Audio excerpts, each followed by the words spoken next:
Jeffrey writes in, what did JR think of the 2008 film, The Wrestler? And what did he think of Randy, the Ram? Of course, he's talking about Mickey Rourke's performance as Randy the Ram. I like Rourke's performance more than I liked him when I met him.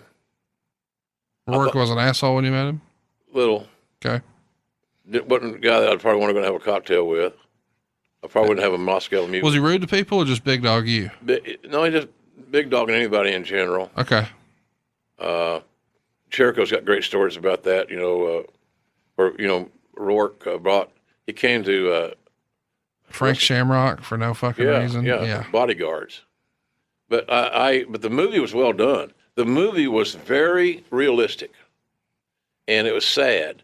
It should have been a great wake-up call to any promotion. Don't let your roster disintegrate like this guy. Right.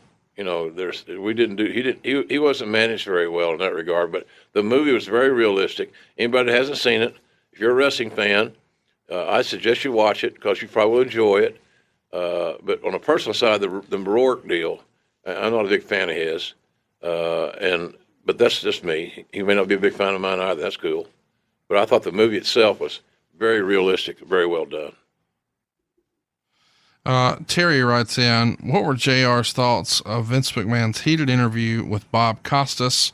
Of course, he had a couple of interviews, but the one got sideways in a hurry. Yeah, it was embarrassing. He lost his composure. And you can't do that in that role, but he did. He took things very personally, and was Costas is a little arrogant prick too. He ain't pretty little Bob Caudle. Bob Caudle's prettier than Bob Costas, in my eyes. Costas got what he wanted, a reaction. Vince overreacted. Right.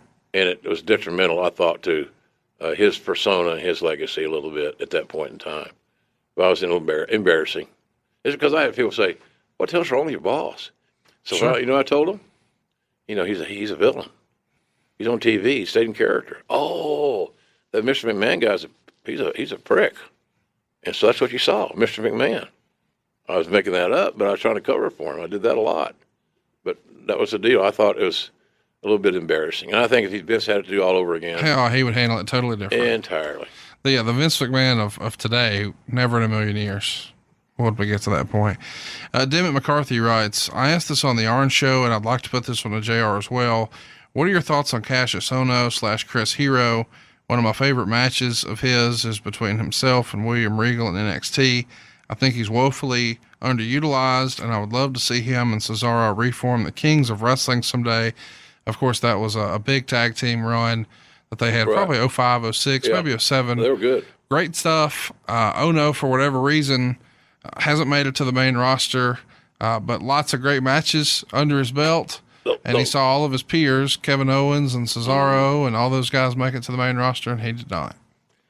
The misconception on Cassius Ohno is that he's not committed, which I find to be laughable, very underutilized. And that's based on aesthetics? Look. Because he doesn't have a six-pack, he's not committed? Doesn't look like he's in shape. I'm not saying he's not in shape. Sure. The perception is he's not fully committed as far as he's been asked to lose weight, reshape his body a little bit, diet, get better nutrition, better workouts, more cardio, blah, blah, blah. I'm not trying to compare the two, but isn't it a little ironic that a guy who's in that same promotion hears that when we're literally on the heels of the Dusty Classic? Like, Dusty Rhodes was not a six-pack washboard ab guy either. But he had unbelievable charisma. Conrad. Sure. Oh, I'm not comparing the two. Yeah, and that's not the case here with Cassius. I like the guy. If I had a promotion and he was available, I'd hire him. That's about as good as I can tell you what I think about his work. I think he's very down to earth. He's very reliable. He loves the wrestling business, but he's never going to look like a bodybuilder type guy. But to his own detriment, he stood on his ground and decided, I'm not going to change my body, and that was the issue. Here's the thing about that. Maybe he's right. Maybe you shouldn't have to change your body. But if the role that the casting director, i.e. the booker, wants to utilize you in, and your body type isn't that, then I see keep looking. Yeah, you're not. They're going to pass over you and get somebody else to do it, and that's happened to him a lot. So all of a sudden, now you're 35, 38, 39, whatever, and the time's running out. So is he still in NXT? Yeah. And I think he's well liked. And I mean, I've never heard anybody say anything sideways about Chris Hero ever. Me neither. And look, Chris may be tickled to death just to be there in that role. Sure. I don't know. Yeah, I mean, that's worth mentioning. Everybody has different paths, and if he's enjoying what he's doing, why should we want him to do anything different? And to be clear, me and you haven't talked about this. What would any main roster WWE talent say is the worst part of being a main roster WWE talent? Well, not being used would be one thing I'd say. Travel. Yeah. My goodness. It's not the getting in the ring and getting to the arena. That's the tough part. It's between towns every night. That's just brutal. And that's not the experience in NXT. I can identify with that even today. You know, we work on Wednesday nights, but you gotta prepare to leave. You gotta get to the airport on Tuesday. You hope all that stuff. You gotta get home on Thursday at whatever time. The occasions where you stay later or you leave earlier. Sometimes I leave home on Mondays to come into a market like Huntsville was and do media. So I see. And you're doing that for one show a week. Main roster guys are doing that for 4 or 5. So it's a different ball. But game. he is underutilized.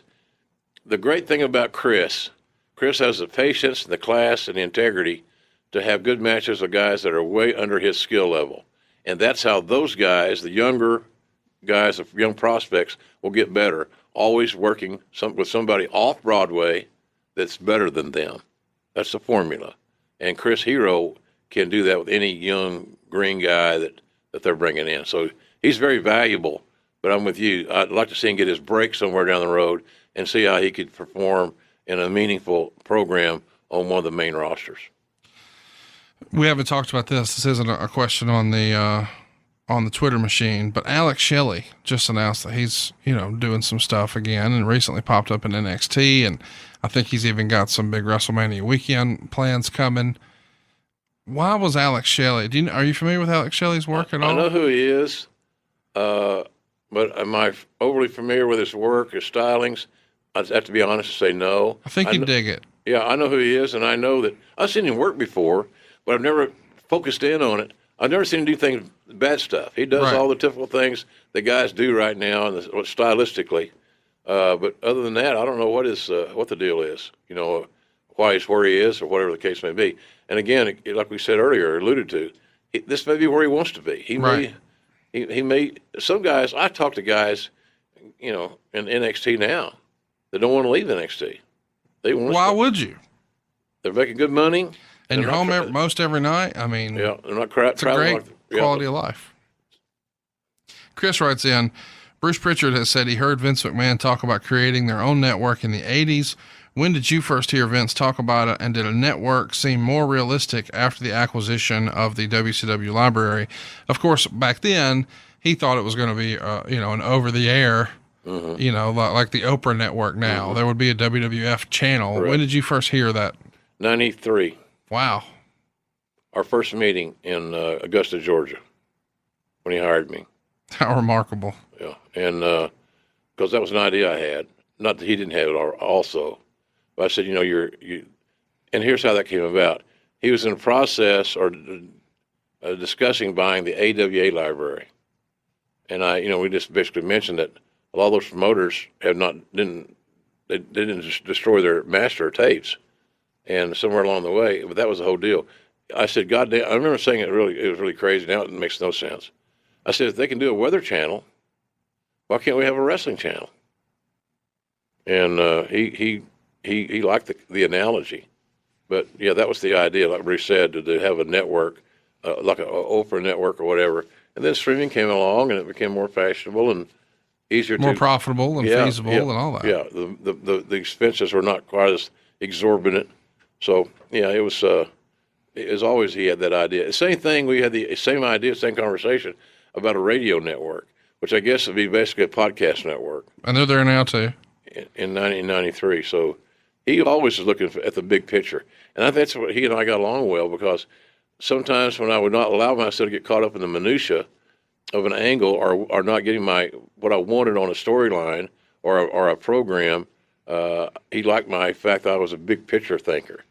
And I think he's that way today. He's that way today.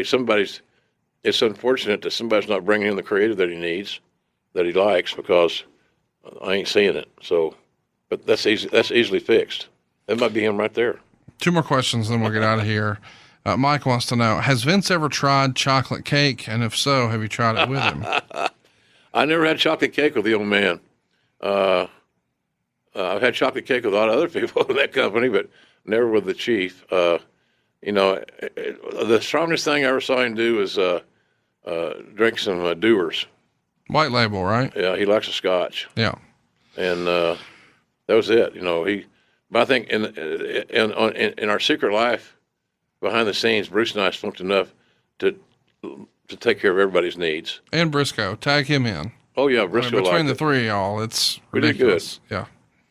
Yeah. Chris writes in, on a number of occasions, you've said wrestlers should, quote, converse and not confront the Irishman. Mm-hmm. Is this philosophy based on your experience or someone else's? My experience. I've observed it. I've had to put a fire out when somebody came in, one of the talents, that off your roster, goddammit, I ain't going to have that. He's not going to talk to me that way. Okay, I'll take care of it. And so you go to the talent and said, I thought I told you. I tried to suggest to you to converse with the boss. Don't confront. You're easily replaced. He ain't going to replace himself. Don't be stupid. But yeah, that's my own personal experience. I found out, look, I've had some of the greatest conversations in my business life, one-on-one with Vince McMahon. And I could say anything I wanted to say in any presentation. Like saying, Vince, that's a stupid effing idea. Goddamn, what do you mean? Then he goes back, you checked out my track record? Yes, I know about your track record. That was yesterday. What do you say? What do you do for me today? And this ain't going to help us. But if I would never say that I would say that with Helen Keller in the room. He doesn't do well with that. But one-on-one, he's the best. But if he's not one-on-one, it's a little bit more daunting. But yeah, that's my personal experience. But quite frankly, Conrad, think about this. On the line of converse, not confront. That works in your relationship. That works in your business, in your mortgage business. That works in me trying to sell barbecue sauce off of JR's BBQ.com. Hey, it's Conrad Thompson. Thanks for checking out the podcast here on YouTube. Be sure to hit the subscribe button and the notifications bell so you get a notice anytime we upload some new content. And go save yourself some money right now. If you're in a 30-year loan or you have credit card debt, it's not a matter of if I can save you money. It's a matter of how much. Find out right now for free at SaveWithConrad.com.